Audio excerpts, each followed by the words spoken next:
நமஸ்தே, பெரியவா சரணம். இன்றைக்கி 73வது ஸ்லோகம் பார்க்கறதுக்கு இருக்கோம். இந்த ஸ்லோகமும் பெரியவா ஜாஸ்தி எக்ஸ்ப்ளனேஷன் கொடுக்காத ஒரு ஸ்லோகம்தான். அதனால் இதனுடைய எக்ஸ்ப்ளனேஷனும் ரொம்ப ஒரு சுருக்கமாக, அதாவது தெய்வத்தின் குரலில் பெரியவா என்ன சொல்லியிருக்காளோ அதை மாத்திரம் இன்றைக்கி வாசித்து நேரடியாக அதை மட்டும் கேட்டுக்க போகிறோம். முதல்ல இப்போ அது கற்றுக்கிறதுக்கு முன்னாடி 71, 72 ஒரு தடவை சொல்லிவிட்டு புது ஸ்லோகம் ஆரம்பிக்கலாம். நகானாமுத்யோதைः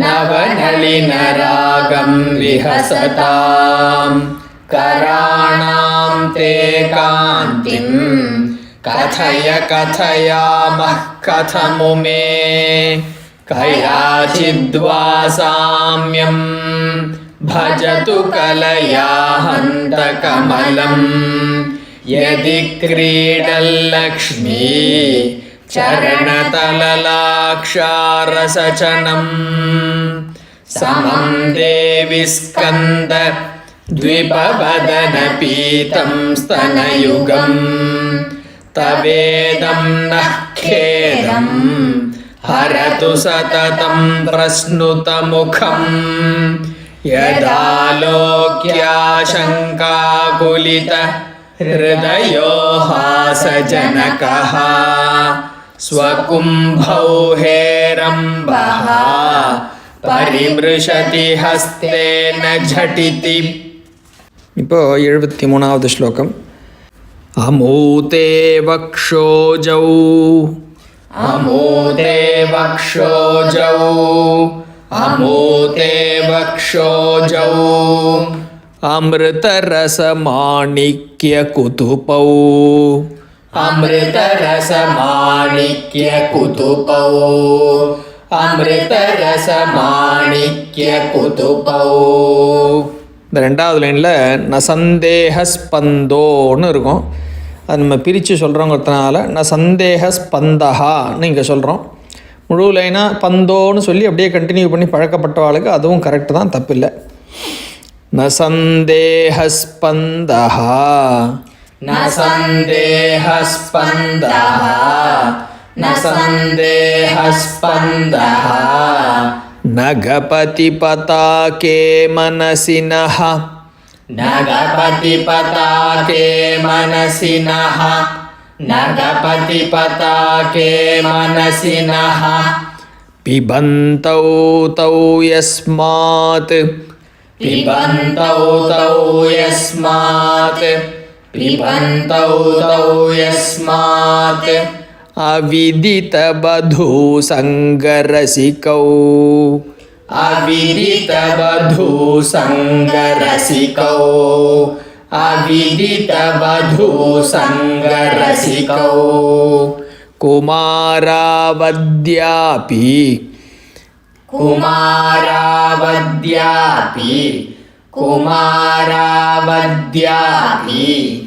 द्विरदवदनक्रौञ्चदलनौ द्विरदवदनक्रौञ्चदलनौ द्विरदवदनक्रौञ्चदलनौ. இப்போ முழு லைனாக சொல்லுவோம். அமூதே வக்ஷோஜௌ அமிர்தரசமாணிக்யகுதுபௌ அமூதே வக்ஷோஜௌ अमृतरसमाणिक्यकुतुपौ अमूदे वक्षोजौ अमृतरसमाणिक्यकुतुपौ. न सन्देहस्पन्दः नगपतिपताके मनसिनः न सन्देहस्पन्दः नगपतिपताके मनसिनः न सन्देहस्पन्दः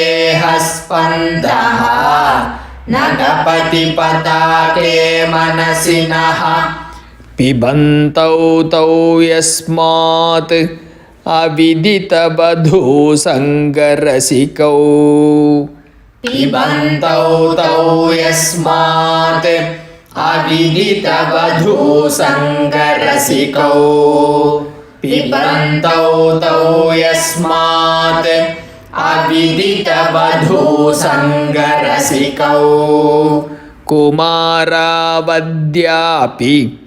द्विरदवदनक्रौञ्चदळनौ कुमारावद्यापि द्विरदवदनक्रौञ्चदळनौ कुमारावद्यापि द्विरदवदनक्रौञ्चदळनौ. அடுத்தது ரெண்டு லைனாக சொல்கிறோம். अमोते वक्षोजौ अमृतरसमाणिक्यकुतुपौ न सन्देहस्पन्दः नगपतिपताके मनसिनः. अमोते वक्षोजौ अमृतरसमाणिक्यकुतुपौ न सन्देहस्पन्दः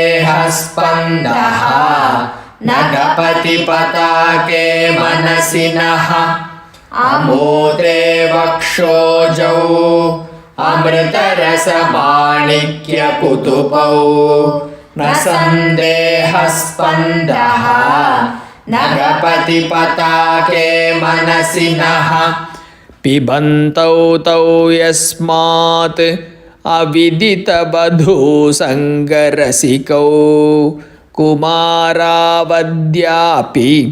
द्विरदवदनक्रौञ्चदळनौ.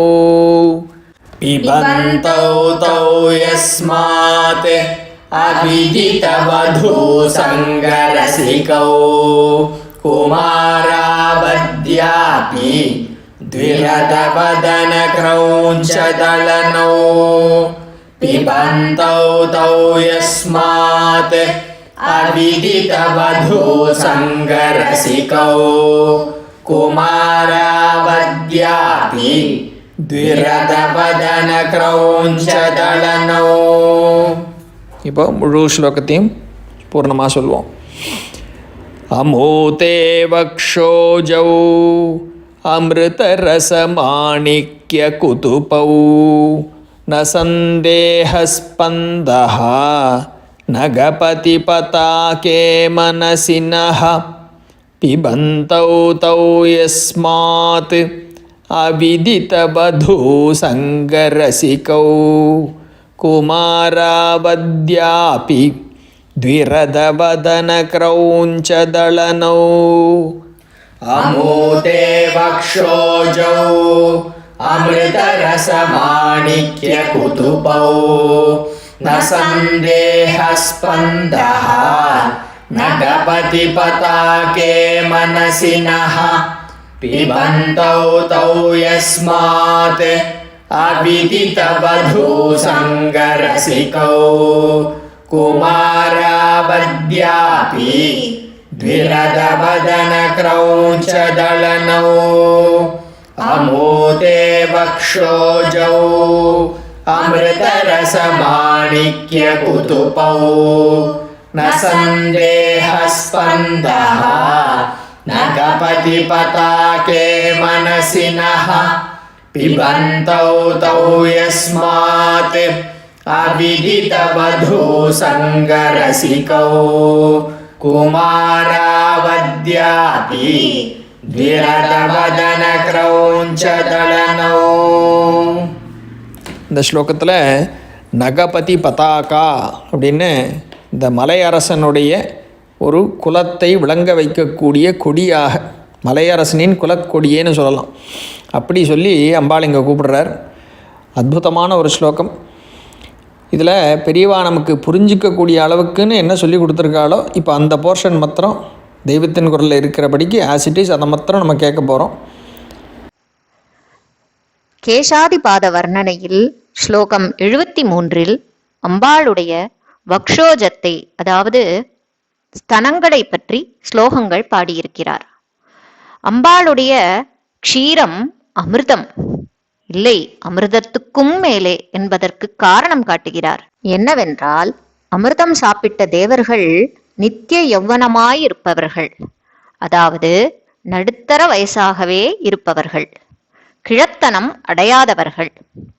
அம்பாளுடைய க்ஷீரத்தை பானம் பண்ணிய கணபதியும் சுப்பிரமணியருமோ நடுத்தர வயசு கூட போகாமல் நித்திய பாலகர்களாகவே என்றும் இளையாய் என்றபடி இருக்கிறார்கள் என்கிறார். குமாரௌ அத்யாபி, இன்றைக்கும் கூட பாலகர்களாக இருக்கிறார்கள். என்ன தாத்பரியம்? காமமே தெரியாத ஞானமூர்த்திகளாக அந்த 2 பேரையும் அம்பாளுடைய க்ஷீரமகிமை பண்ணிவிட்டது என்பதுதான். அவ்விதித வது சங்கரசிகௌ குமாரௌ, ஸ்திரீபோகம் இன்ன என்றே தெரியாத குழந்தைகள் என்று தாமும் அப்படியே இருந்த பகவத் பாதாள் சொல்கிறார். கௌமாரம் என்ற குழந்தை பருவத்திலிருந்து நடுவயசான யவ்வனத்திற்கு போன தேவர்கள் அப்புறம் கிழத்தனம் வராத அமிர்தபானக்காரர்கள் ஆனவர்கள். நித்திய யுவாக்களானதால் அவர்களுக்கு சிற்றின்பம்தான் ஒரே நாட்டம். அதனால் க்ஷீரசாகர அமிர்தத்தை விட சௌந்தர்ய சாகரமான அம்பாளின் க்ஷீராமிருதம் ரொம்ப ரொம்ப உசத்திதானே. தக்ஷிணத்தில் கணபதி பிரம்மச்சாரி, சுப்பிரமணியர் வள்ளி தேவசேனா சமேதர், வடக்கே சுப்பிரமணியர் தான் பிரம்மச்சாரி. கணபதி சித்தி புத்தி அல்லது வல்லபா சமேதர். பிரம்மச்சரிய பராகாஷ்டையாக, அதாவது எல்லை கோடியாக இருந்த ஆச்சாரியாள் தக்ஷிண தேச கணபதியையும் உத்தரதேச சுப்பிரமணியத்தையும் ஒன்று சேர்த்து பாடியிருக்கிறார். அம்பாளுடைய க்ஷீரம் ஞானப்பால் என்று காட்டியிருக்கிறார். இந்த ஸ்லோகத்தில் நமக்கு தெரிய வேண்டியது எல்லாமே இந்த ஒரு கன்சைஸாக பெரியவா சொன்னதுலேருந்து நமக்கு நன்னா தெரிஞ்சுக்கக்கூடிய ஒரு பாக்கியம் இருக்குது. இப்போதைக்கு அந்த அளவுக்கு தெரிஞ்சுட்டா போகிறோம். அம்பாளுடைய அனுகிரகத்தில் நமக்கு மேலும் மேலும் இந்த சௌந்தர்யலஹரி ஸ்லோகத்தில் பூர்ணமாக நாட்டம் ஏற்பட்டு சரியான காலத்தில் இன்னும் தெரிஞ்சுக்க வேண்டிய எல்லா விஷயங்களும் நமக்கு தெரியட்டும்னு பிரார்த்தனையாக அவள்கிட்டயே சரணாகதி பண்ணுவோம். ராம் ராம். பெரியவா சரணம்.